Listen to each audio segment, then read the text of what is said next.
محترم سامعین، السلام علیکم ورحمۃ اللہ وبرکاتہ۔ زمانہ جاہلیت کا تھا۔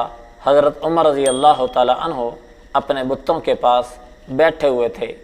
اسی دوران ایک آدمی بتوں پر نظر و نیاز کے لیے گائے کو لا کر ذبح کرتا ہے، تو بت کے اندر سے یہ آواز آتی ہے، یا جلیح، اے گنجے آدمی، امر نجیح، کامیابی والا معاملہ ظاہر ہو گیا۔ رجل یسیح یقول لا الہ الا اللہ، کہ ایک آدمی پکار کر کہہ رہا ہے لا الہ الا اللہ۔ لوگوں نے یہ آواز سنی تو لوگ ڈر کر بھاگ گئے، لیکن میں بیٹھا رہا کہ اس کی حقیقت، اس آواز کی حقیقت مجھے معلوم ہو جائے کہ یہ آواز کیوں آ رہی ہے، کیسی ہے۔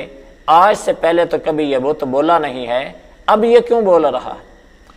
تو اسی اسنا دوسری دفعہ پھر یہ آواز بلند ہوئی، یا جلیح امر نجی رجل یسیح یقول لا الہ الا اللہ۔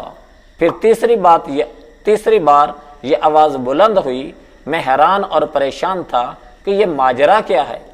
اسی اسنا لوگ دوڑتے ہوئے آئے اور آ کر کہنے لگے کہ یہاں ایک پیغمبر ظاہر ہوئے ہیں اور وہ لوگوں کو لا الہ الا اللہ کی تلقین کر رہے ہیں۔